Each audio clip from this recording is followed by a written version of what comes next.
Charles Self was young, charismatic, and thriving as a TV studio set designer. But on a bitter January night in 1982, he was found savagely murdered in his Dublin home, stabbed 14 times. There was no sign of forced entry, no robbery, and someone had carefully wiped down the murder weapon. The only clue? A housemate asleep upstairs, and a mystery man seen leaving before dawn. For over 40 years, this case has remained unsolved. But what really happened that night? And why did the investigation raise more questions than answers? Welcome to Crimes That Haunt Us. We release a new case every Sunday at 6 p.m, so hit subscribe and don't miss the next one. And let me know your thoughts on this case in the comments. I'd love to hear what you think. Before we dive deeper into the night of his murder, we need to go back to who Charles Self was and the life that was stolen. Charles Charlie Self was born on February 14th, 1949 in England.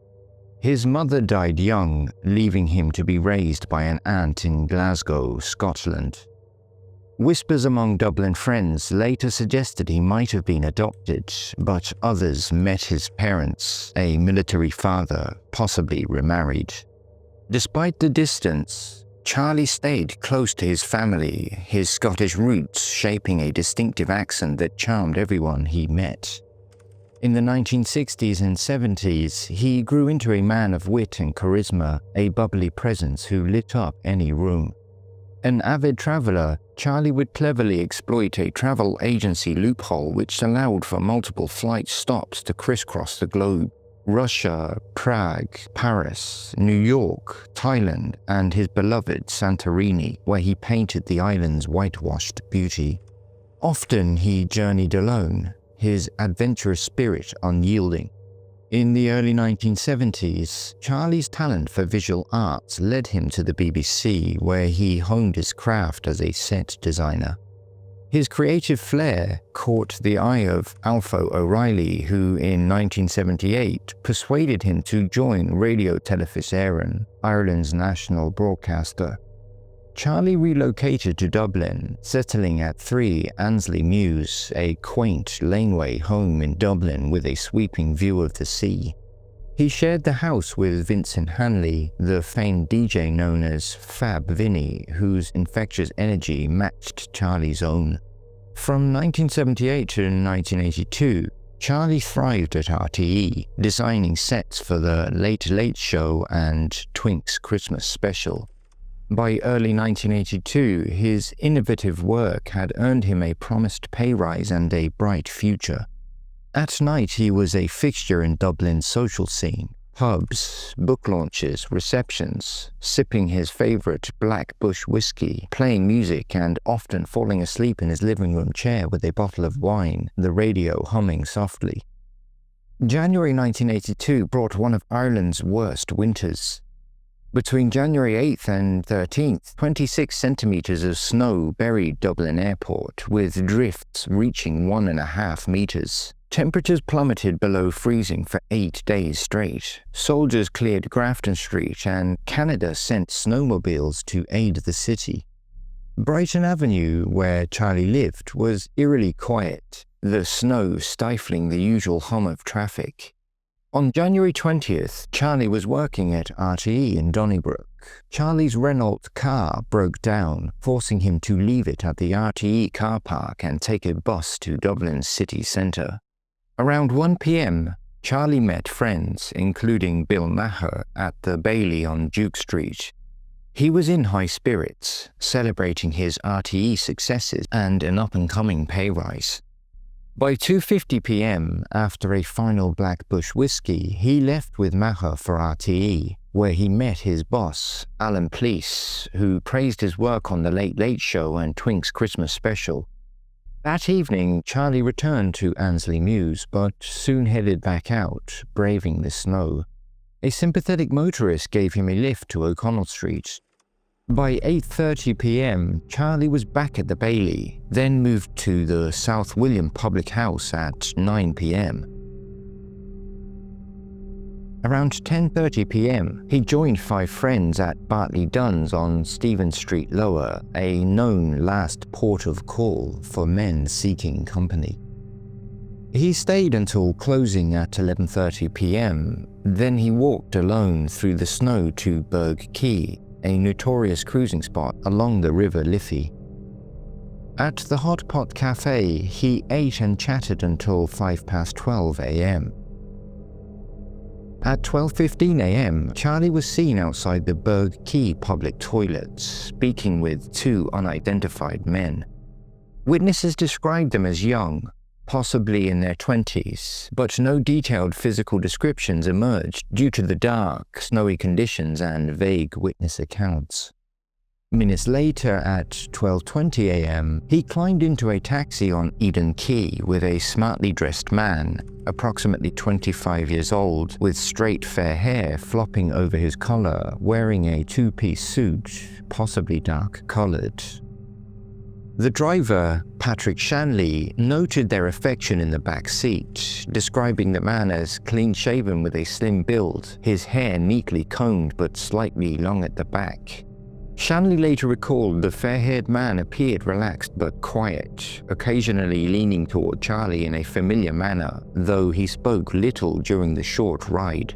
His suit was well-fitted, hinting at a professional or affluent background. Shanley noted the fair-haired man carried himself with a confident posture, sitting upright and occasionally glancing out the windows as if unconcerned about being seen. At 12:40 a.m, Shanley dropped them to Annesley Mews, handing Charlie £1.30 in change, coins later found in his pocket. A Garda stationed near a judge's house confirmed the drop-off time. Inside number 3 Annesley Mews, Berty Tyrer, a late 60s RTE designer from Wicklow, slept in Vincent Hanley's bedroom while Hanley was in London. At 2 a.m, Tyrer heard a conversation in the house. 30 minutes later, a man with short, curly dark hair entered his room, muttering, "Sorry, wrong room," in a distinctive West Brit accent, an Irish voice with British mannerisms often linked to Dublin's Anglo-Irish community. The man quickly left. Tyrer, possibly hard of hearing, heard no further sounds, including the violent attack or the killer taking the dressing gown cord from the bathroom next door, and he went back to sleep. Tyrer would later hand-draw a black pen sketch of this man on a sheet of paper, completed shortly after the murder while at the Garda station, capturing his distinctive curly hair and facial features based on the brief encounter in the dim light. Bill Maher would later claim he saw the sketch in 1982, but Gardaí later claimed it was lost, only to confirm in February 2017 that they still possessed it, along with an identikit photograph, though neither has been publicly released.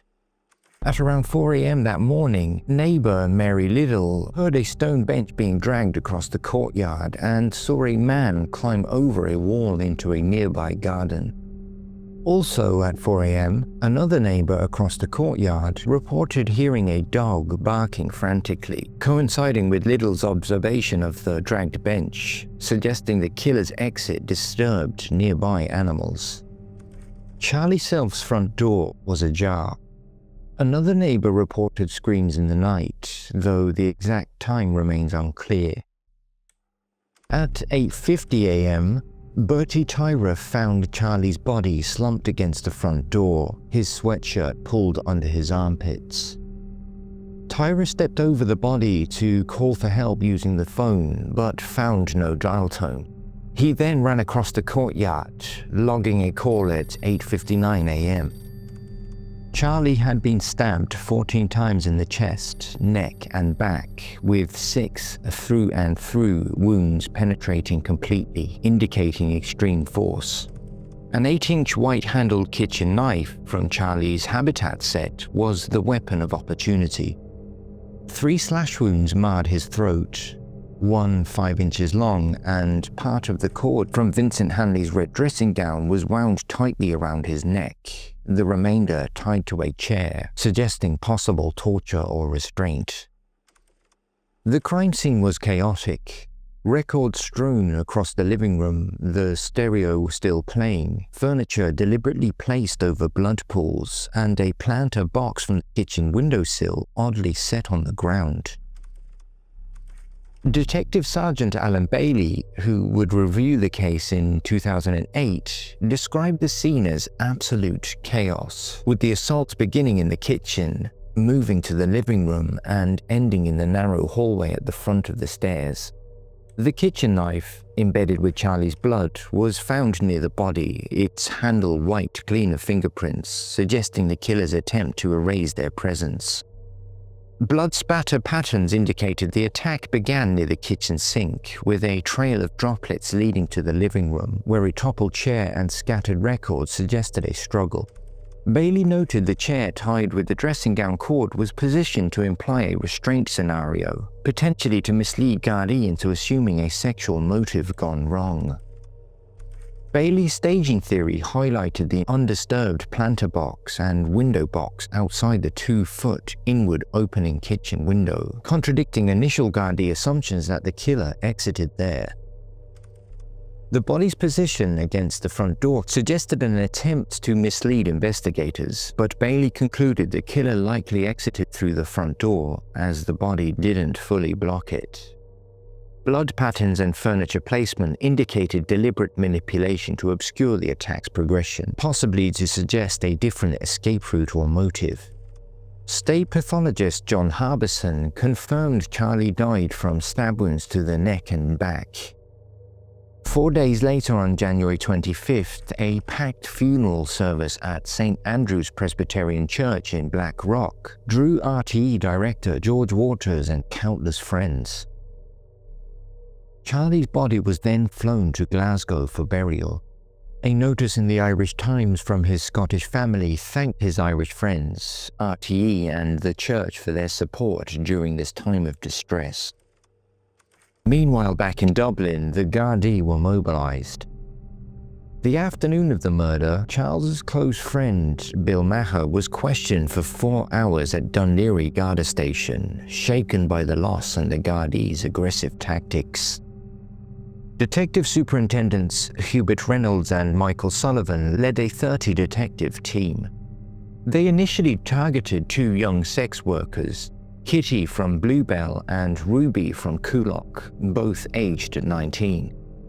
Kitty denied being at the Hot Pot Cafe, and witnesses, including Shanley, confirmed he wasn't the taxi companion. Ruby's fingerprints didn't match those at the scene. A preserved fingerprint at the knife offered no clear answers. The investigation's harsh methods, questioning 1,500 men, often at their homes or workplaces, drew criticism.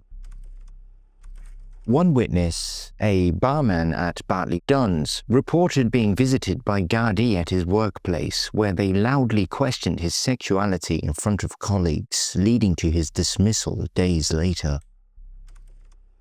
Another Hot Pot Cafe regular claimed Gardaí pressured him to name patrons seen with Charlie, threatening to inform his family of his nightlife activities. Another witness, a civil servant, was threatened by Gardaí with exposure of his sexuality to his employer, prompting him to flee to London for several months to avoid further harassment. On March 20th, the Irish Council for Civil Liberties reported complaints of harassment. On the 23rd of March, an Irish Times article by Peter Murtagh detailed Gardaí intimidation, including a confrontation in Phoenix Park and multiple visits to one man's home, pressuring him to disclose his sexuality to his family. A late March meeting by the ICCL and Prisoners' Rights Organisation, followed by an April protest at Pearse Street Garda Station, highlighted the failure to release Tyrer's hand-drawn sketch and the identikit photograph. It wouldn't be until 35 years later, in 2017, when Gardaí confirmed possessing both, noting the sketch's poor condition but refusing to publicly release it, fueling frustration among Self's friends like Macher, who believed it could jog people's memories. In 2008, Bailey's Garda Serious Crime Review team re-examined the fingerprint, the taxi driver Shanley's statement, and the staged scene, consulting the FBI for profiling insights. Bailey noted the absolute overkill, 14 stab wounds, throat slashes, and ligature, suggesting a deeply personal or emotionally charged motive, not robbery, as no valuables were taken. In 2011, new leads, including forensic advancements, prompted appeals for witnesses, with the Gardaí noting that improved relations with the LGBTQ community might encourage new information, but no fresh information came forward. Theories and suspects remain unresolved, each layered with chilling possibilities. The fair-haired taxi companion. The man last seen with Charlie, described as approximately 25, slim, clean-shaven with straight fair hair flopping over his collar, wearing a two-piece suit, is a primary suspect. The attack's ferocity, 14 stab wounds, some piercing through his body, and a ligature, suggests a personal motive, possibly jealousy or rage. Bill Maher insists Charlie likely invited him for a drink or conversation, not a sexual encounter, given his sociable nature. The taxi driver's account of their affection suggests familiarity, but the man's identity remains unknown. Could he have been a scorned acquaintance or someone Charlie met that night who reacted violently to a perceived slight? The absence of robbery and the staged scene pointed to a calculated act, not a random encounter. The curly-haired man. Tyrer's sketch, drawn by hand in black pen shortly after the murder, depicts a man with short, curly dark hair and a West Brit accent, distinct from the fair-haired taxi companion. His brief entry into Tyrer's room at 2:30 a.m., hours before the body was found, raises questions of a second person's involvement. Was he an accomplice, a witness, or the killer? The accent suggests a Dublin Anglo-Irish background, but no matching suspect has emerged. The possibility of a second person complicates the case, as the curly-haired man's presence suggests either collaboration or an unrelated visitor who fled. Detective Alan Bailey speculated in 2008 that the killer may have had an accomplice who entered the house separately, possibly explaining the dragged bench and open door noted by Liddell. Malcolm Macarthur. A known figure in Dublin's gay scene, Macarthur committed two unrelated murders in 1982, Bridie Gargan and Donald Dunn. Some friends who had seen the hand-drawn sketch inside the Garda station noted a resemblance between Tyrer's sketch and Macarthur, who frequented Bartley Dunn's. He admitted socializing there but claimed he stopped before Self's murder. Gardaí ruled him out due to lack of evidence, but the coincidence of his 1982 crimes and presence in similar circles keeps his name in speculation. Could he have been linked to the curly-haired man or the scene staging? His arrest in Dorky, near Monkstown, adds intrigue, though no concrete ties exist. A personal vendetta. The overkill nature of the attack, as Detective Alan Bailey described, points to a deeply personal motive. The ligature tied to a chair and the frenzied stabbing suggests emotional intensity, possibly from someone Charlie knew. Was it a spurned lover, a jealous rival, or a colleague with a grudge? The staging indicates the killer sought to obscure their connection to Charlie, complicating the narrative. Berty Tyrer.